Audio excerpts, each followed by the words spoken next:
नमस्कार साथियों, सोचो और अमीर बनो इस सीरीज के आज के वीडियो में एक सच्ची कहानी ऐसे पिता की जिसे पिता बनने की खुशी महसूस करने का समय ही नहीं मिला, क्योंकि जैसे ही बच्चे ने जन्म लिया और डॉक्टर ने उसे पहली बार देखा तो डॉक्टर का ये मानना था कि ये बच्चा जीवन भर गूंगा और बहरा ही रहेगा। लेकिन पिता भी जिद्दी था।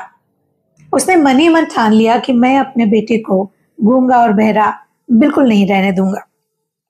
मैं कैसे भी बच्चे के दिमाग में अपनी ये दहकती हुई इच्छा पहुंचाऊंगा कि वो सुन सकता है, वो बोल भी सकता है। जैसे ही बच्चा थोड़ा समझदार होने लगेगा, मैं ये कूट कूट कर इसके अंदर भर दूंगा और फिर माँ प्रकृति अपनी तरह से इसे वास्तविक जरूर बना देगी। जैसे ही वो बच्चा बड़े होने लगा, उसे आसपास की चीजों की समझ होने लगी। माता पिता को समझ में आया कि उस बच्चे के पास सुनने की थोड़ी सी शक्ति तो थी। जब वो चलने फिरने की आयु तक पहुंचा, तब तक भी उसने कभी कुछ नहीं बोला, लेकिन उसकी भाव भंगिमाओं से माता पिता ये समझने लग गए थे कि वो थोड़ा सा सुन सकता है। उसके पिता का ये विश्वास और गहरा हो गया कि जब वो थोड़ा सा सुन सकता है तो थोड़ा ज्यादा भी धीरे धीरे सुनने लगेगा। एक दिन उन्होंने एक ग्रामोफोन खरीदा। जब बच्चे ने उसमें संगीत सुना तो वो बड़ा खुश हुआ और उस बाजे को वो दिन में कई बार बजाने लगा। कुछ ही दिन में अलग अलग ध्वनियां सुनने के बाद माता पिता को समझ में आया कि कौन सी ध्वनि या कौन सा गीत उसे ज्यादा अच्छा लगता है। चूंकि ये पिता अपने बच्चे के साथ बार बार अलग अलग तरह के प्रयोग करता था, जिससे कि उसे समझ में आए कि कौन सा ऐसा तरीका है जिससे इसकी सुनने की शक्ति को बढ़ाया जा सकता है। उसे ये पता चला कि जब भी वो उसकी कान के पीछे की मास्टाइट बोन को छूकर बोलता था, यानी जब पिता के होंठ उसके कान के पास उभरी हड्डी के पास होते थे, तब वो बच्चा पिता की आवाज ज्यादा साफ सुन पाता था। इससे पिता को ये समझ में आया कि जब अलग अलग तरीके से प्रयास किए जाते हैं, कुछ ना कुछ ऐसी नई जानकारी मिलती है जो लक्ष्य की तरफ और करीब आपको ले जाती है। इसी तरह के कई सारे अलग अलग प्रयोग करने पर वो बच्चा अटक अटक कर कुछ शब्द बोलने का प्रयत्न भी करने लगा। जब पिता को ये समझ में आया कि किस तरह से बच्चा उसकी आवाज पूरी तरह से सुनने समझने लगा है, उसका बच्चा ठीक से बोल सके, ठीक से सुन सके, इसे उसके दिमाग में डालना शुरू किया। उदाहरण के लिए उसे समझ में आया कि सोने के पहले उस बच्चे को कहानियां सुनने में बड़ा आनंद आता है, तो पिता ने ऐसी कहानियां सुनानी शुरू की जिसमें आत्मविश्वास होता था, जिसमें कल्पना शक्ति होती थी और जिसमें कुछ ऐसे वाक्य होते थे जिससे सुनने बोलने की ज्वलंत इच्छा उसके मन में बार बार डाली जा सकती थी।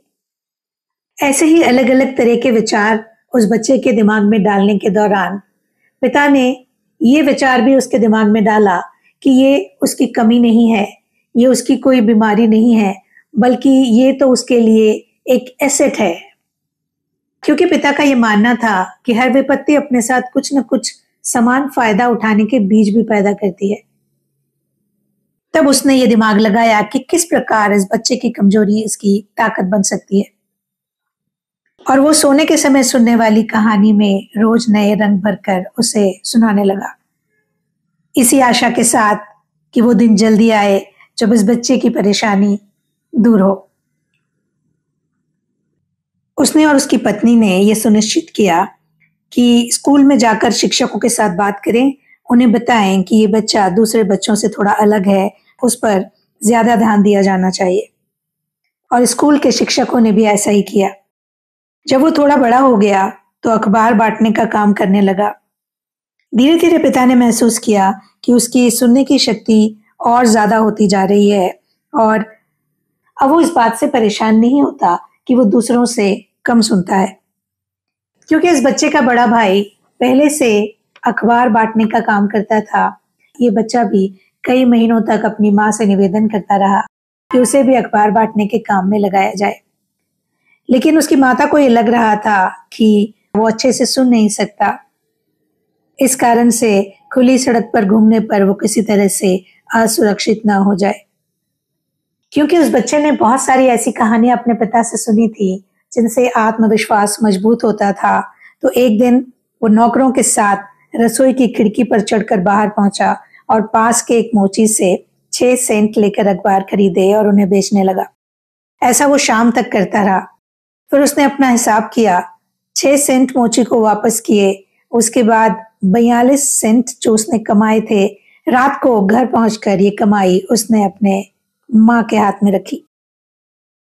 जब माँ ने ये देखा तो वो रोने लगी, लेकिन पिता ने मजबूती से उसके आंसुओं को रोक दिया। उसने कहा, ये मेरे बेटे की जिंदगी में पहली विजय है, इस पे बिल्कुल रोना नहीं, इसे तो सेलिब्रेट करना चाहिए। हालांकि उसकी माँ को ये लग रहा था कि ये बच्चा धन कमाने के लिए अपने जान को जोखिम में डाल रहा है, किंतु पिता का यह विचार था कि अब वो एक स्वनिर्भर व्यापारी है। उसका अपने प्रति 100% विश्वास बढ़ गया है। वो अपनी ही पहल पर व्यापार में गया और विजयी रहा। और यदि उसके पास अपनी योग्यता को पहचानने की काबिलियत है तो ये उसके साथ हमेशा रहेगी।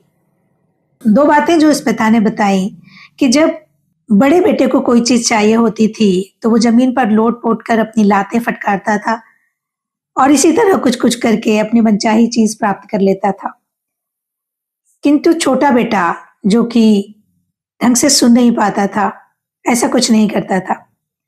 उसे जब मनचाही चीज चाहिए होती थी तो वो योजना बनाता था, धन प्राप्त करता था, फिर वो चीज खुद ही खरीदता था। धीरे धीरे उसने अपना स्कूल खत्म किया, कॉलेज की पढ़ाई करना शुरू किया और तब वो जिद करके कम सुनने वाले या बहरे लोगों के कॉलेज में नहीं गया, वो साधारण कॉलेज में ही गया, क्योंकि वो साधारण स्कूल में ही पढ़ा था। पिता ने ये बचपन से ही तय किया था कि इस बच्चे को कभी भी बहरों के किसी विद्यालय में नहीं डाला जाएगा या बहरों को सिखाई जाने वाली कोई चीज नहीं सिखाई जाएगी। कुछ समय तक उसकी बहुत बहस होती थी स्कूल के टीचर्स से और स्कूल के प्रबंधन से, लेकिन वो अपनी बात पर डटा रहा। जब वो बच्चा कॉलेज पहुंचा तो वो सामान्य बच्चों के साथ पढ़ सका।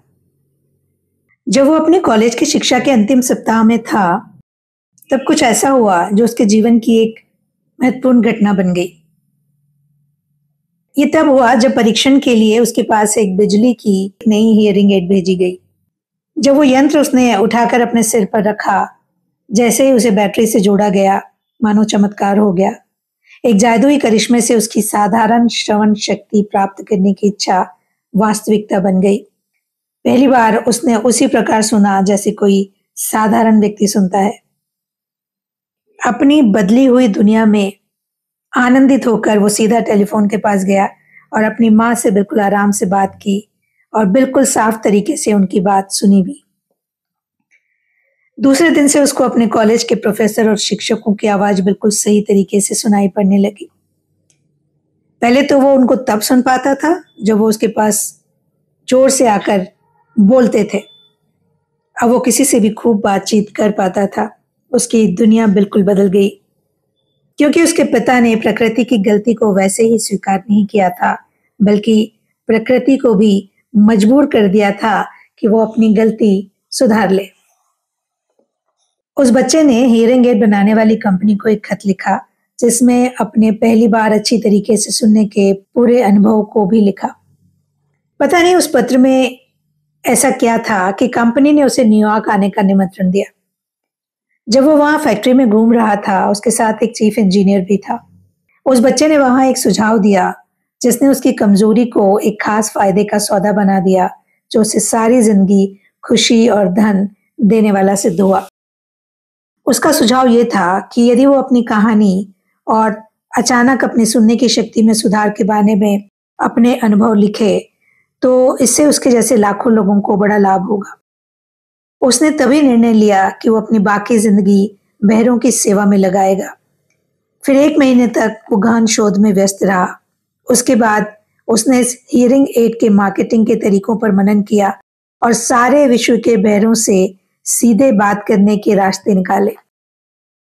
जब कई सारे लोगों से संपर्क हो गया तो उसने अपनी 2 साल की पूरी योजना बनाई और ये योजना उसने कंपनी के सामने रखी।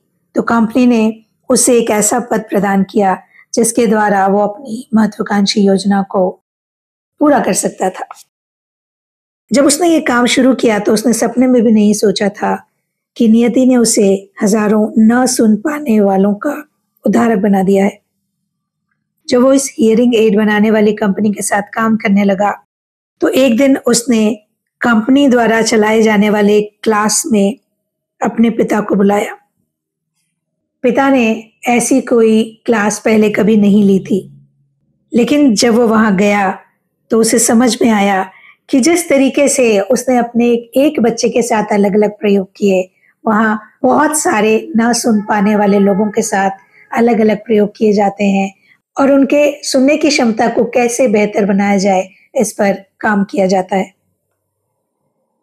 पिता ने आगे लिखा है कि इस प्रकार न सिर्फ मेरा पुत्र ब्लेयर अपनी श्रवण शक्ति को प्राप्त कर सका, बल्कि मैंने और उसने मिलकर एक ऐसा अभियान चलाया जिससे ये सिद्ध हो गया कि जन्मजात बहरेपन पर काम किया जा सकता है, उसे सुधारा जा सकता है और लाखों लोगों को सुनने की शक्ति प्रदान की जा सकती है।